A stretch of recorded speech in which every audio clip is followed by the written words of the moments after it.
Assalamualaikum warahmatullahi wabarakatuh. Alhamdulillah, Allahumma salli ala Sayyidina Muhammad wa ala ali Sayyidina Muhammad. Yang sama kita hormati Ketua beserta seluruh pengurus Masjid Syuhada Damai Langgeng.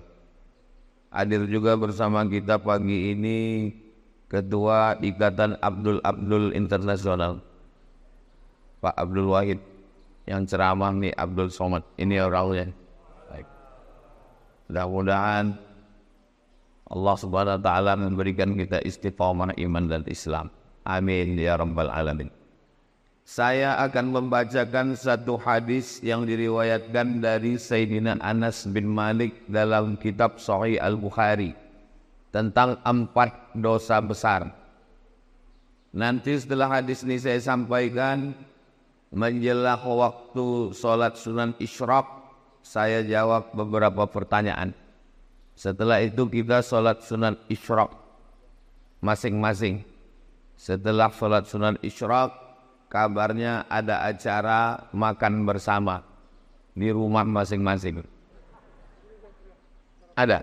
Oh ada. Nah, itu mancing panitia aja. Ada kitab yang selalu dijadikan rujukan umat Islam dalam bidang hadis, Sahih Bukhari. Saking cintanya orang Indonesia dengan Imam Bukhari, maka bisa dihitung di antara kita ini semua pasti punya kawan atau keluarga namanya Bukhari. Paling tidak nama lakinya Pak Bukhari, nama kawannya Pak Bukhari, saking cintanya nama Bukhari. Apa arti Bukhari itu Pak Ustadz? Bukhari itu artinya orang Bukhara, nama negaranya Uzbekistan. Jadi kalau di ujung itu huruf iya, itu menunjukkan artinya orang, misalnya Madinah, iya tambah di ujung, Madani, orang Madinah, Makki, orang Makkah. Pekanbaru payah juga, Pekanbarui. Jadi kalau di ujung itu ada huruf ya, nisbah, itu menunjukkan asal daerah. Ada Imam Masjidil Haram namanya Syekh Ahmad Khatib Al-Minkabawi, berarti Minangkabau. Syekh Muhammad Yasin bin Isa Al-Fadani, berarti orang Padang. Abdul Wahid Al-Indragiri, orang Inhil, Indragiri. Damai Langgengi, Damai Langge. Nah, jadi Bukhari itu bukan nama. Bukhari itu artinya orang Bukhara, Uzbekistan, berbatasan dengan Afghanistan. Yang mirip-mirip nama negaranya, Afghanistan, Uzbekistan, Tajikistan, Kirgistan, Pakistan. Ini adalah ulama besar. Nama lengkap dia Muhammad bin Ismail bin Ibrahim bin Al-Mughirah bin Bardisbah. Muhammad bin Ismail bin Ibrahim bin Al-Mughirah bin Bardisbah. Kenapa Ustadz hafal cuman sampai Bardisbah?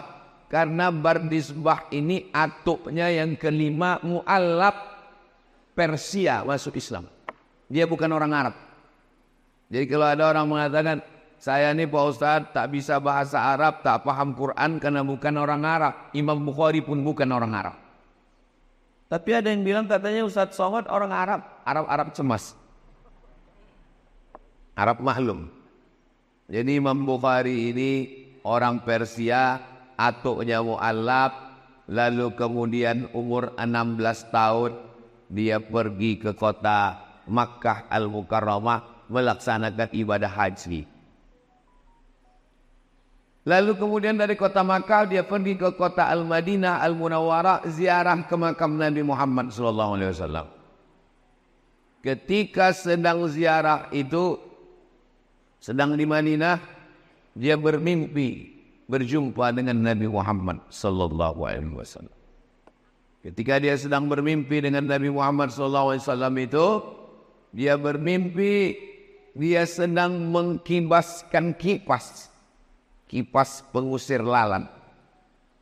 Lalu setelah dia terbangun, ditengok kitab takwil, makna mimpinya itu mengkibaskan kipas menghalau lalat, artinya bahwa dia membersihkan ajaran Islam dari hadis-hadis palsu.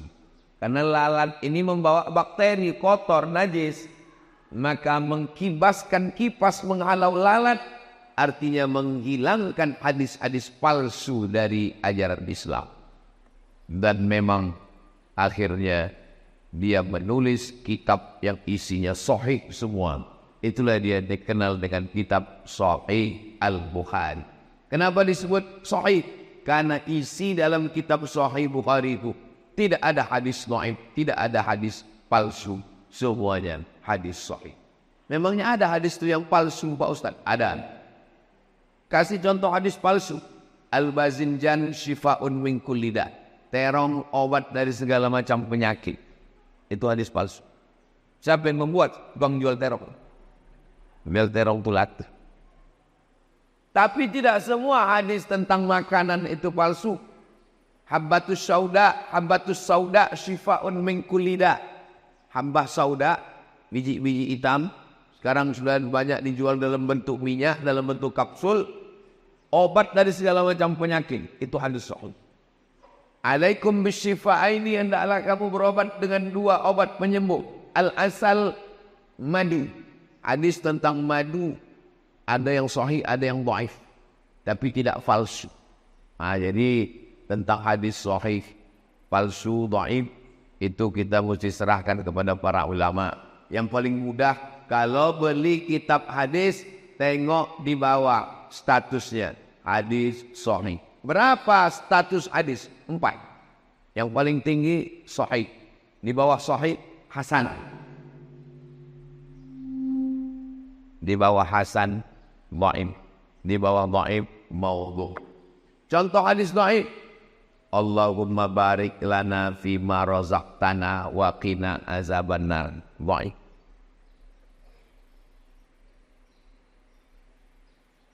Awaluhu rahmah, awsatuhu maghfirah, akhiruhu itqun minan nar. Dhaif.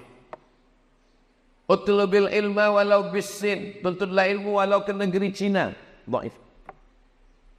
Masalah rupanya hadis dhaif ini. Kata Imam Nawawi, ajma'al ulama'u ala jawazil amali bil hadis dhaif. Ulama sepakat boleh mengamalkan hadis dhaif. Mana tahu nanti ibu bapak sedang makan. Allahumma barik lana fima razaqtana wa qina azabannar. Datang orang sebelah, itu hadis dhaif. Emang masalah buat lo? Hadis dhaif tidak masalah, tak apa-apa diamalkan. Dengan syarat 5. Pertama, bukan dalam masalah akidah. Dalam masalah akidah tak boleh hadis dhaif. Kedua, bukan masalah hukum fikih halal haram. Masalah halal haram tak boleh hadis dhaif. Ketiga, tidak ada periwayatnya yang kazab, pendusta, penipu, pembohong. Keempat, masih bernaung di bawah hadis sahih. Kelima, untuk fadail amal, motivasi beramal. Boleh beramal dengan hadis dhaif. Likulli syai'in qalbun, segala sesuatu punya hati. Wa qalbul Qur'an Yasin, hatinya Al-Quran adalah Yasin. Iqra'uha ala mautakum, bacakan surat Yasin pada orang mati. Hadis dhaif boleh diamalkan karena bukan masalah akidah, bukan masalah hukum halal haram. Tidak ada periwayatnya yang kazab, pendusta, penipu, pembohong. Masih bernaung di bawah hadis sahih dan dia untuk fadail amal, motivasi beramal. Ini dikaji di pondok-pondok pesantren. Pondok pesantren yang di antara tua di Sumatera Barat, namanya Pondok Pesantren Inya Canduang. Didirikan oleh ulama besar tamatan Masjidil Haram, Syekh Sulaiman Ar-Rasuli. Syekh Sulaiman Ar-Rasuli Inya Canduang bersama dengan Inya Jaho membuat organisasi namanya PERTI, Persatuan Tarbiyah Islamiyah. Komisi Fatwa Perti Riau, namanya Abdul Somad. Ini orang. Pesantren Inyak Candong itu punya alumni. Nama alumninya Abdul Wahid. Ini orang. Jadi beliau ini tamat pesantren Inyak Candong, lalu kemudian melanjutkan ke UIN Suska, Fakultas Tarbiyah, lalu kemudian menjadi DPRD Provinsi Riau 2 periode, lalu kemudian DPR RI, dan sekarang balihonya banyak berserak-serak. Asal nampak baliho 3, itu beliau ada saya, salah satunya saya. Tadi saya tengok baliho ini 3, rupanya 3 gambar saya. Adapun hadis yang mau kita kaji ini, bunyi hadisnya, Su'ilan Nabi sallallahu alaihi wasallam anil kabair, an akbaril kabair. Nabi ditanya tentang dosa apa yang paling besar. Ada dosa besar, ada dosa kecil, ada dosa besar, ada dosa terbesar di antara dosa besar. Dalam hadis ini ada 4 dosa paling besar di antara dosa besar. Yang pertama kata Nabi, al-isyraku billah, syirik, mempersekutukan Allah. Siapa yang mempersekutukan Allah ini? Makanya nama perbuatannya syirik, orangnya namanya musyrik. Kata mereka Tuhan itu ada jantan, ada betina. Tuhan yang jantan namanya Allah, Tuhan yang betina namanya Lata. Ada Lata, ada Uzza, ada Manat, ada Hubal, ada Jibti, ada Tawun, ada Naham. Tuhan jantan namanya Lata, Tuhan betina namanya, Tuhan jantan namanya Aziz, Tuhan betina namanya Uzza. Tuhan jantan namanya Manan, Tuhan betina namanya Manat. Tuhan jantan namanya Allah, Tuhan betina namanya Lata. Nikah Tuhan jantan sama Tuhan betina tadi, lahirlah anak-anak Tuhan. Anak Tuhan itu malaikat-malaikat, banatullah, anak Tuhan. Jadi tentang cerita Tuhan punya bini dan punya anak, itu kerja orang musyrik. Dari mana pemikiran Tuhan berbini beranak ini? Ini datang dari budaya Yunani kuno. Ada Tuhan jantan namanya Zeus, yang sekarang sudah masuk dalam game online dan judi online. Zeus ini punya bini Tuhan. Lalu lahirlah anaknya laki-laki, turun dari langit ke bumi. Nama anaknya itu Hercules, anak Zeus. Bini Zeus mati, kemudian Zeus berbini lagi. Bininya yang kedua ini jahat, kejam, memusuhi Hercules. Itulah setan. Jadi kalau ada bini jahat berarti tak ada saya bilang begitu. Jadi mitologi namanya. Ketika datang Nabi Muhammad SAW, ajarannya yang pertama adalah jangan syirik. Makanya kalau orang mau masuk Islam, dia mesti bisa mengesampingkan ini semua. Ajaran pertama dalam Islam, la ilaha. Kau jangan menyembah pokok kayu. Menyembah pokok kayu itu syirik, karena menduakan Allah. Kita diajarkan 17 kali sehari semalam, iyyaka na'budu wa iyyaka nasta'in.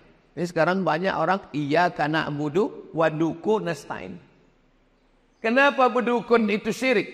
Karena dukun-dukun berkawan sama setan. Dukun mintanya ke setan. Saya tak percaya Pak Ustadz dukun itu mintanya ke setan. Buka Quran juz 29. Ada satu surat namanya surat Al-Jin. Kenapa surat Al-Jin? Bapak dengarkan aja pengajian. Ya, baik. Karena pengajian subuh ini sudah direkam. Kenapa surat Al-Jin? Karena memang makhluk jin itu ada. Siapa yang tak percaya kepada jin, berarti dia tidak percaya kepada surat Al-Jin. Kalau tak percaya kepada surat Al-Jin, berarti tak percaya kepada Quran. Jadi kalau ada orang mengatakan, kau jangan percaya kepada jin. Loh, memang ada dalam Quran. Yang tidak boleh itu adalah percaya bahwa jin bisa menguasai kita. Itu yang tak boleh. Karena yang berkuasa hanya Allah. La haula wa la quwwata illa billah. Makanya sebelum tidur malam dibaca Al-Fatihah sekali, Qul huwallah 3 kali, Al-Falaq sekali, An-Nas sekali, ayat kursi sekali, dihembuskan ke tapak tangan, disapukan ke muka, ke kepala, ke badan. Dibacakan Fatihah sekali, Qul huwallah 3 kali, Al-Falaq sekali, An-Nas sekali, ayat kursi sekali, dihembuskan ke air, diminumkan, dimandikan. Air yang sudah dibacakan ayat-ayat tak boleh dipakai cebok, diminum habis. Takut saya terkencing-kencing Pak Ustaz, siramkan ke pokok bunga. Kalau terganggu, yang anak gadis, yang cantik-cantik, jangan sombong. Karena tak semua laki-laki itu bisa menerima kenyataan. Nanti sakit hati dia, diganggunya pinggir jalan. Adek, mau tak nikah sama abang? Diam kau pucing kurap. Wih. Diambilnya air liur itu, dibawanya ke dukun. Dukun minta ke setan, dibacakannya mantra. Kakang telinga bosi mulut kesongkang gigi terkunci. Makan mie ayam, nampak muka jantan tuh bergelombang. Makan bakso, nampak muka dia. Pas mau makan gulai sate, nampak dia. Siang malam terbayang-bayang, makan tak kenyang, tidur tak lelap, kena pelet. Saya di rumah ada juga pelet ikan koi. Maka anak-anak kita diajarkan membaca-baca. Bang Abdul Wahid pun perlu juga ini, tak perlu kita ajari, dia tamas pesantren. Membaca-baca. Kenapa? Tidak semua orang niat baik, dukun, santet, jin, setan, segala macam. Saya jadi dewan juri musabaqah tilawatil Quran Kabupaten Indragiri Hulu di Pematang Rebak. Pagi-pagi pergi saya mau sarapan. Pas mau sarapan dipanggil orang. Ustaz Somad. Ada apa? Saya bilang, tolong Pak Ustadz, ini diganggu jin. Rupanya ada anak gadis perempuan, matanya wow. Orang itu rupanya udah membacakan ayat kursi, jinnya tak keluar. Suruh orang itu saya membaca, tak mungkin saya nolak. Masa LCMA nolak? Gengsi lah. Sebetulnya saya tak pernah meruqyah, tapi karena di ruqyah. Orang itu kenapa jinnya tak keluar? Dibacanya pelan. Allahu la ilaha illa huwal hayyul qayyum. Mana mau dia keluar? Pas disuruh saya membaca, saya bacakan. Karena perempuan tak boleh kita pegang kepalanya. Nah, kalau ada nanti orang ruqyah bilang, ini mesti dipegang. Ini jinnya kuat ini. Itu hantu dia tuh. Saya baca ke telinga sebelah kanan dari jarak jauh. Allahu la ilaha illa. Sadar dia. Entah jin itu takut, entah terlalu kuat, Allahu a'lam. Sehat dia. Alhamdulillah. Sejak itu takut saya. Sejak itu kalau ada orang kerasukan diganggu jin, saya kasih nomor kawan saya. Hubungi nomor ini. Satu hari salah nomor, rupanya nomor BNN. Badan Narkotika Nasional. Bapak Ibu yang dimuliakan. Tapi tidak semua orang itu karena gangguan jin. Ini kadang banyak jamaah ini mengadu ke saya. Ustaz Somad tolong bacakan air Pak Ustaz. Laki saya ini malas sembahyang. Ustaz Somad tolong bacakan air Ustaz. Laki saya ini selingkuh. Lama-lama saya mikir, kenapa semua salah jin? Pas kita bacakan air, ayat kursi diminumnya, tak ada reaksi. Memang dia tidak terganggu jin. Laki kau gatal. Sikit-sikit salah jin, sikit-sikit salah jin. Karena kita kasihan juga sama jinnya. Nanti lama-lama keluar KPJ, Komisi Perlindungan Jin. Saking banyaknya jin yang teraniaya. Bahkan jin pun udah banyak yang pensiun. Kata jin, aku udah tak menggoda manusia lagi. Lebih parah pula orang itu dari aku lagi, kata dia. Bapak Ibu yang dimuliakan Allah. Dibawalah Ustadz Ruqyah ke rumah sakit. Sampai di rumah sakit, dibaca Ustadz nilai ayat kursi. Allahu la ilaha illa huwal hayyul qayyum. Diludahinya Ustadz. Apa kata dia? Sesama jin dilarang saling mengusir. Rupanya ulah yang membaca itu 11-12 sama yang dibaca. Jadi kata orang kampung kita, ini bukan masalah pistolnya, tapi masalah orangnya. Kalau bahasa kampungnya, man behind the gun. Orangnya. Imam Ahmad bin Hanbal, Imam Hambali tidak ada membacakan ayat kursi. Sakitlah adik raja di Baghdad, Irak. Sakit adik raja, diminta doa. Imam Ahmad bin Hanbal suruh datang ke istana. Kata Imam Ahmad bin Hanbal, aku tak perlulah datang ke istana. Lalu kemudian dikasihnya terompah kayu. Kita kalau bisa di toilet itu kasih terompah kayu. Kenapa di toilet terompah kayu? Supaya kaki tak kena najis. Karena setan masuk dari was-was akibat kaki kena najis bekas percik kencing. Waktu sedang sembahyang tuh, batal tak batal? Batal tak batal? Batal tak batal? Maka pakai terompah kayu. Imam Ahmad bin Hanbal mengasih terompah kayunya. Bawakan terompah kayuku ini, letakkan di dekat adik sultan yang sakit tuh. Diletakkan terompah kayu Imam Ahmad bin Hanbal, sehat. Tak perlu baca-bacakan ayat. Terompah kayu letakkan sehat. Hari berganti, musim berubah, pekan berubah, bulan berubah tahun. Tiba-tiba kuman adik raja itu balik. Rupanya hari dia kuman itu, Imam Ahmad bin Hanbal meninggal dunia. Dibawakan orang tuh terompah kayu. Ini terompah kayu. Kata jin tuh, aku bukan takut sama terompah kayunya, tapi aku takut sama yang punya terompah kayu. Dan yang punya terompah kayu sudah mati. Jadi rupanya kalau kuat iman kita, belum lagi kita bacakan ayat itu, setan itu sudah lagi ligah pugang, nintang pukang larga. Kalau menengok dari jamaah subuh Masjid Syuhada ini nampaknya orang-orang yang ditakuti setan semuanya. Tapi nggak tahu juga lah ya. Mudah-mudahan kita selamat dari syirik, insya Allah. Amin. Jangan katakan orang kafir musyrik Makkah itu tidak beribadah. Orang Makkah musyrik Abu Jahal, Abu Lahab itu rajin beribadah. Waktu Nabi membersihkan Masjidil Haram, berapa jumlah Tuhan?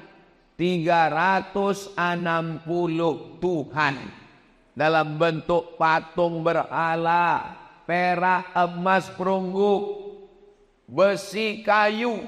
Bahkan ada patung Tuhan itu yang terbuat dari tepung gandum. Tepung gandum dicampur minyak samin, minyak sapi, diadon, dibuat gambar Tuhan besar, disembah mereka. Pas perutnya lapar, dicuilnya Tuhan tuh. Mohon maaf Tuhan, lapar kali perutku, kemana? Itu maka mereka disebut dengan jahil. Kenapa jahil? Karena tidak mengenal Tuhan.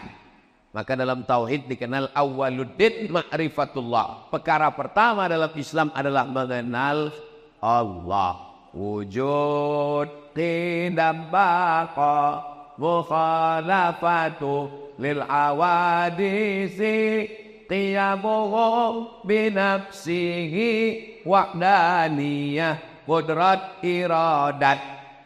Tapi dakwah pengajian ke kampung-kampung tak sampai. Jangankan ke kampung, ke Palas aja tak sampai.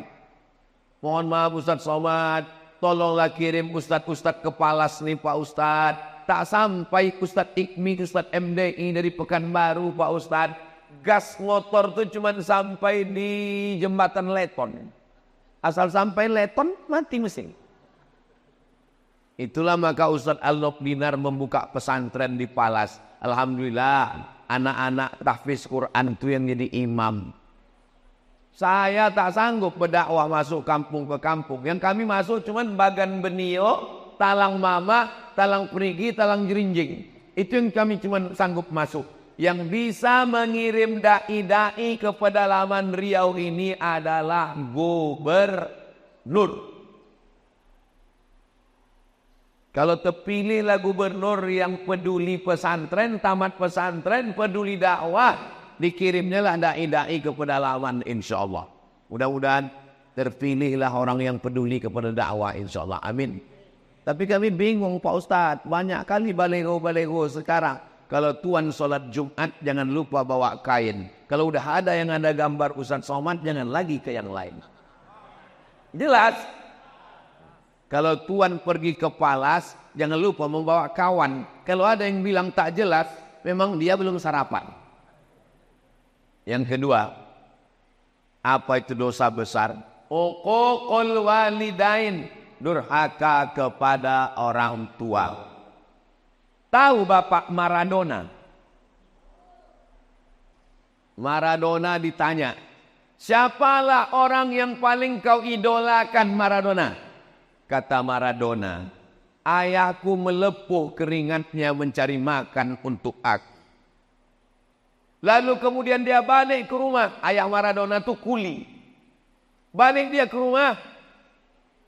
Dia bilang, kami tanya, ayah dari mana? Aku dari jalan-jalan tadi, kata dia. Karena dia ingin menyenangkan hati kami. Dibelikannya aku bola. Dialah yang pertama kali membelikan aku bola, menyuruh aku ke lapangan bola. Tak layak aku membanggakan orang lain. Sementara ayahku yang sudah berpeluh keringat, darah, air mata, membelikan bola untuk aku. Jadi Maradona itu mungkin akidahnya tak sama dengan kita. Tapi pasal kepada orang tua, dia termasuk orang yang berbakti kepada orang tua. Saya tidak mengajak Bapak Ibu suka sama Maradona. Tak suka ya tak apa-apa. Kita bebas, kita demokrasi kok. Tapi jangan caci maki, sumpah serapah, ejek mengejek, bully membuli. Begitu juga dalam hal masalah pilkada ini. Jangan, beda biasa. Tapi jangan caci maki, sumpah serapah. Kalaupun ngejek, hati-hati juga. Ini survei kan udah 35%. Susah mengejarnya. Kalaupun ngejek, ya sekedarnya aja lah. Susah nanti memperbaiki hubungan kita. Saudaraku yang dimuliakan Allah Subhanahu wa taala. Jadi masalah orang tua, mudah-mudahan anak-anak kita ini semua anak-anak yang berbakti kepada orang tua insyaallah. Amin.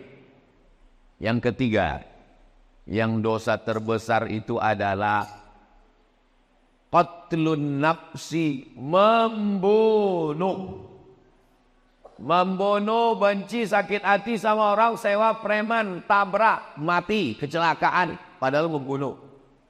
Sakit hati sama orang, pergi ke dukun, santet, dibunuh pakai jin.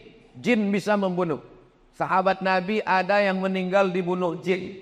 Namanya Sa'ad bin Ubadah. Dibunuh jin di dalam toilet. Memang sudah sampai ajalnya, mati syahid. Kita sebelum masuk ke toilet, Allahumma inni a'udzubika minal khubusi wal khaba'is. Begitu kita bacakan Allahumma inni a'udzubika, maka langsung badan kita itu dipasang Allah penutup sehingga jin setan yang ada di toilet itu tak bisa menengok kita. Saya pergi ke stasiun kereta api Pringsewu. Bahasa Jawa sewu itu artinya apa? Simu. Sewu, simu. Pringsewu, stasiun kereta api 1000 kamar yang ada di Semarang. Sampai di atas, kereta api ini punya Belanda. Sampai di atas saya ditunjukkan sama guide-nya. Ustadz Somad, ini ruangan jenderal Belanda. Toiletnya di luar. Jadi rupanya Belanda itu dulu tahu toilet itu tempat setan, dibuatnya jauh-jauh. Itu beda orang dulu sama orang sekarang. Orang dulu makannya di rumah, buang air besarnya di luar. Orang sekarang makannya di luar, buang air besarnya di kamar. Ustaz Somad ini ngomong gitu macam toilet dia tidak di rumah aja. Toilet saya di rumah, tapi ada dindingnya, ada pintunya. Ditutup, mau tidur malam ditutup. Baca doa, mau masuk ke dalam Allahumma inni a'udzubika minal khubuthi wal khaba'is, dipasang Allah semacam protek pelindung, tertutup badan kita ini semua. Jadi orang yang tak baca doa Allahumma inni a'udzubika minal khubuthi wal khaba'ith, masuk ke toilet, ditengok jin, ditengok hantu, ditengok setan. Syukur-syukur setan itu kalau cuma nengok. Kalau dia streaming, hidupnya kamera, ditonton semua sama kawan-kawannya. Masa setan itu canggih juga punya handphone macam kita Pak Ustaz. Baca buku Isa Daud dari Mesir. Judulnya Al-Hiwar Ma'ajinnil Muslim. Teknologi jin lebih canggih daripada teknologi zaman kita sekarang. Mana buktinya? Jin Ifrit. Jin Ifrit sanggup memindahkan kursi Balqis dari Yaman ke Palestina sebelum Nabi Sulaiman berdiri. Kata Nabi Sulaiman, ayyukum ya'tini bi'arsyiha qabla an ya'tuni. Siapa yang sanggup membawa kursi Balqis dari Yaman ke Palestina 3000 km sebelum Ratu Bilqis sampai, apa kata jin Ifrit? Ana atika bi qabla an taquma min maqamih. Aku bisa memindahkan kursi Balqis dari Yaman ke Palestina sebelum kau tegak dari tempat duduk. Tegak dari tempat duduk itu berapa detik? 5 detik kalau tak kena osteoporosis. Cobalah tegak. 1, 2, 3, 4, 5. Pindah kursi Balqis. Ada sekarang orang yang bisa memindahkan ini 5 detik ke Palestina? Tak ada. Kalau ada kita minta jasa dia memindahkan supaya Benyamin Netanyahu itu pindah ke Damai Langgeng. Sampai sini baru kita gulai dia. Asam podeng. Uquful walidain, durhaka pada orang tua yang keempat. Pertama, syirik. Kedua, durhaka orang tua. Yang ketiga, membunuh. Yang keempat, syahadatuz zur, kesaksian palsu. Jangan bersaksi palsu. Saya nggak pernah bersaksi palsu, Pak Ustaz. Orang kalau sudah disebut saksi palsu, bayangan dia di pengadilan, ditanya hakim, apakah saudara melihat peristiwa ini? Saya melihat Pak Hakim, padahal dia tak menengok. Jangan lupa, kita bersaksi palsu ini bukan di pengadilan. Bersaksi palsu di mana? Di masjid. Di masjid kita bersaksi palsu. Berdirilah keluarga ahli waris. Apakah jenazah ini baik? Baik. Kau sudah memberikan kesaksian palsu. Bukan kau kenal siapa dia. Tak koruptornya dia. Tak makan haramnya dia. Saya kalau ditanya jamaah, dan saya belum pernah seumur-umur menjebak jamaah. Saya kalau ditanya orang, apakah jenazah ini baik? Aku tak tahu. Mana kita tahu? Tapi kalau orang itu baik, memang saya bersaksi. Beberapa jenazah saya tulis di Instagram. Aku bersaksi orang ini baik.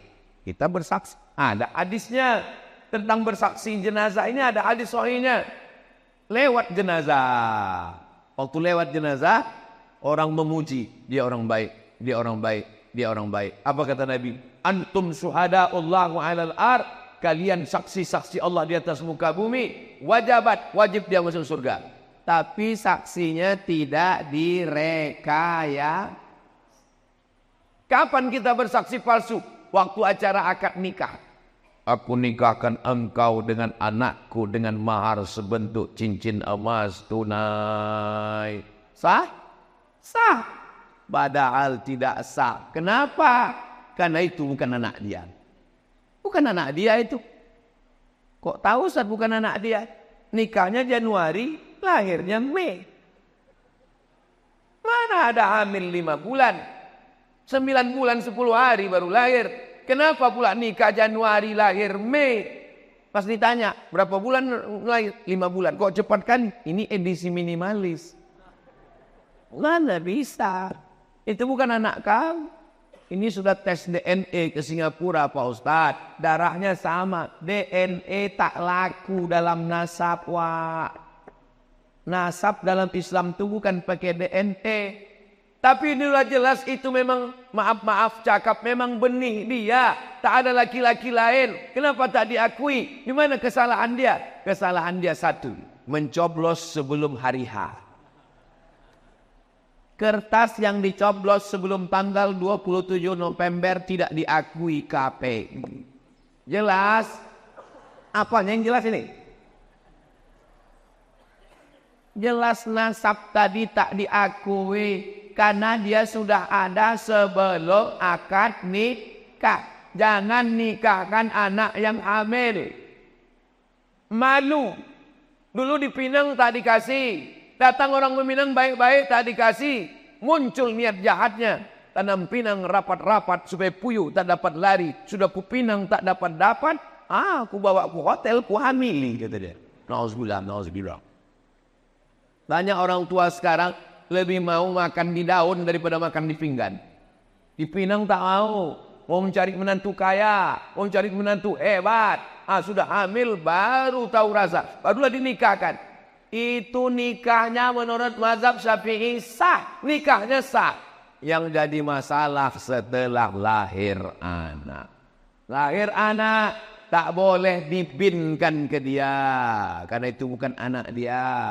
Lahir anak. Mati si bapak. Anak ini tak dapat hak tawaris. Karena mereka tak ada hubungan nasab. Lahir anak laki-laki. Setelah itu lahir adiknya perempuan. Ini si abang anak pertama ini tak bisa jadi wali bagi adiknya. Karena mereka dianggap saudara seamak, bukan saudara seayam. Meninggal tak dapat warisan. Menikah kebetulan anak hasil coblos sebelum hari H tadi anak itu perempuan. 25 tahun umurnya cantik dipinang orang. Tak bisa kau walikan pak. Itu bukan anakmu. Lalu walinya siapa kalau dia mau nikah nanti? Fasultanu waliyun man la waliyalaha. Walinya adalah wali hakim pakku. Enggak enak lah Pak Ustaz. Saya dulu kenapa ya? Enggak enak lah Pak Ustaz. Saya kan bapaknya. Gimana cara saya menolak? Mesti kuajari juga cara menolak. Pura-pura mencret. Kalau sakit perut tak bisa. Kalau ditanya Pak Kua, mohon maaf Pak Kua. Aku tak bisa mewalikan ini. Pak Kua tahulah. Iyalah bukan bapak aja. Memang udah begitu. Udah kebanyakan sekarang kan. Jaga anak-anak kita Pak. Jaga anak-anak kita Bu. Saya ini lemah penceramah Ustadz. Yang bisa menjaga itu adalah pemimpin. Yang bisa memasukkan pendidikan agama ke sekolah umum. Merendahkan biaya pendidikan pondok pesantren. Ustadz Al-Nob ini pimpinan pesantren Nurul Azhar Palas. 1 tahun 25 orang gratis. 25 orang. Sekarang 100 orang gratis. Laki-laki di Palas. Saya di Mahat Az-Zahra Limbo Panjang perempuan. Setahun gratis 25. Setahun cuma 100 orang yang sanggup kami gratis. Jadi Ustaz Somad menggratiskan santri di Limbo Panjang. 100 gratis. Yang lain bayar. Dari mana Ustaz bisa dapat duit 100 itu? YouTube. Jadi kalau ada orang memfitnah saya memang sakit hati saya. Itu Somad itu beli mobil itu dari YouTube tuh. Itu maka bunyi knalpotnya tuk. Semua duit YouTube itu untuk makan santri, gaji guru, beli beras, beli gulai, beli ikan, bayar listrik, bayar lampu. Tidak pernah duit YouTube ini masuk ke rekening saya. Masuk semuanya. Ustaz ku tengok keliling kemana-mana dengan Bang Abdul Wahid. Kenapa Ustaz berkeliling? Apa salahnya sesama Abdul saling tolong menolong? Ini jangan-jangan Ustaz dapat duit banyak ini Pak Ustaz. Tanya Ustaz Al-Nob. Kita punya program 20 jam. Hari Sabtu, hari Jumat Sabtu. Jumat Sabtu bulan Oktober. Jumat Sabtu bulan November. Semua duit yang masuk diserahkan untuk makan santri, gaji guru. Ini perlu saya jelaskan di tempat yang suci ini. Supaya apa? Jangan ada dusta di antara kita. Bapak Ibu yang dimuliakan Allah. Jelas? Bahasanya jelas. Tak terasa waktu ini berlalu. Sudah habis waktu sholat sunat isyraq masuk. Padahal tadi saya bilang jawab pertanyaan. Rupanya kalau kita ceramah di tempat orang yang hatinya bersih itu. Tak terasa waktu itu berlalu. Saya pernah ceramah di tempat orang yang hatinya suntuk. Lama kali terasa tauhid. Kapan itu Pak Ustaz? Waktu acara buka bersama. Oh gini loh orang tuh. Selesai tausiah, mohon maaf Pak Ustadz, saya mohon maaf Bapak Ibu, saya tadi waktu tausiah itu lama kali saya rasa, saya bilang. Kata jamaah itu, kami yang mendengar lebih lama lagi Pak Ustadz. Saya jawab dulu ini dulu, habis saya jawab baru kita sholat sunat isyraq 2 rakaat. Saya seorang muslimah sudah tak muda lagi, usia 35 tahun.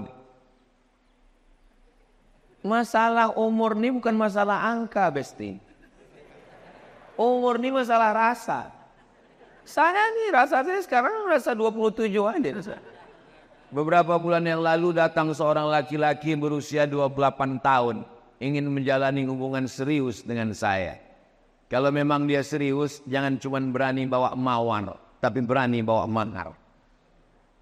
Saya selidiki laki tersebut, ternyata pekerjaannya seorang pembeli berondolan sawit. Mantap. Dan dia mau sholat tapi belum 5 waktu. Tambah. Kemudian pas hari Jumat beliau saya WA di waktu sholat Jumat dan dia menjawab WA saya dan kita chattingan sepanjang waktu sholat Jumat. Jangan terima lagi. Sedang Tuhan aja dia khianati, apalagi kamu. Dan saya menolak beliau dengan alasan perbedaan usia yang jauh. Masalah umur tak masalah. Nabi Muhammad dengan Khadijah jauh 15 tahun, tak apa-apa. Dalam hati saya karena pekerjaan beliau yang saya ragu kehalalannya. Yang jadi pertanyaan, ini curhat banyak kali nih. Apa pekerjaan sebagai pembeli berondol itu halal? Jual belinya sah, pekerjaannya halal. Selama tidak ada unsur tipu, tidak ada unsur kazib bohong, tidak ada unsur zulm aniaya, maka jual beli berondol sah. Apakah saya salah mendosa karena telah menolak sinyal jodoh dari Allah di usia saya? Istikharah. Masalah dia tak sembahyang Jumat udah kena pancing sekali, kasih tahu. Bang, kemarin kita chatting hari Jumat tuh, kenapa kau chatting terus? Berarti kau tak sembahyang Jumat. Dek, sebetulnya abang musafir. Oh, tak boleh kita sembarang tuduh. Mudah-mudahan dia sholat. Kalau dia mau, bagus. Terima dia dengan baik. Mudah-mudahan jadi keluarga yang sakinah, mawaddah, warahmah. InsyaAllah. Amin ya Rabbal. Hah? Mana? Makin-makin kecil tulisan ini, Ustaz. Anak saya mondok di Mojokerto. Dari tahun kemarin kelas 1 SMP. Dari pertama masuk anak sudah diganggu oleh jin. Anak saya tetap bertahan dan selalu beberapa bulan kuku anak saya dicabut satu persatu oleh jin ini. Anak saya sering pulang hampir 1 tahun begitu terus, Ustazah. Anak saya suruh pindah pondok, tidak. Saya mau bingung, akhirnya kenalkan kelas 2 SMP, loh kok ini dicabut lagi kukunya. Oh, berarti ini jin PKI ini. Suka mencabut kuku. Kalau suka mencabut alis mata, itu jin perempuan. Dan suka mencabut alis. Setiap saya carikan tombol ke ustadz jawabannya yang selalu menakutkan. Saya kasih nomor Ustadz Faizar, spesialis jin. Nanti minta ke Ustadz Alnob ya. Saya tak berani nge-share nomor dia, nanti terganggu dia. Nanti saya kasih ke nomor Ustadz Alnob, Ustadz Faizar. Saya buat biar tak susah mencari nama Ustadz Faizar ini, saya buat di sini Ustadz Jin. Ustadz Jin. Tengok Ustadz Jin. Itu Ustadz. Kasih ke ibu nih nama Ustadz Faizar Jin. Ada lagi pertanyaan tadi? Udah catat nomor. Nanti kirim ke ibu itu nomor Ustadz Faizar. Bolehkah berhajat ingin rumah cepat terjual ditebus dengan puasa? Oh, jadi kalau rumah terjual puasa, kalau tak laku-laku tak puasa-puasa. Itu namanya nazar. Nazar itu membuat amalan sunat menjadi wajib. Nazar namanya. Aku bernazar, nanti kalau begini-begini aku akan, kalau lulus anakku ini PNS aku akan berkurban. Kalau tak lulus aku tak berkurban sampai mati. Itu merajuk namanya. Hukum asal nazar itu boleh. Tapi kata Nabi, nazar itu untuk orang yang pelit. Pelit dia tak mau bersedekah, maka diikatnya dengan nazar.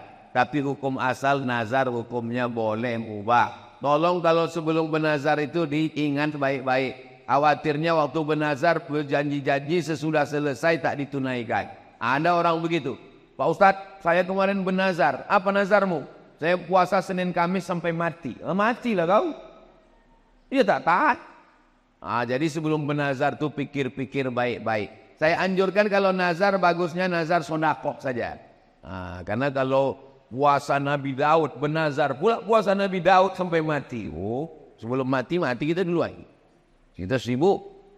Jadi sebelum bernazar itu pikirkan baik. Kalau nazar sedekah, ini bagus. Ada lagi pertanyaan Ustaz Al-Nob?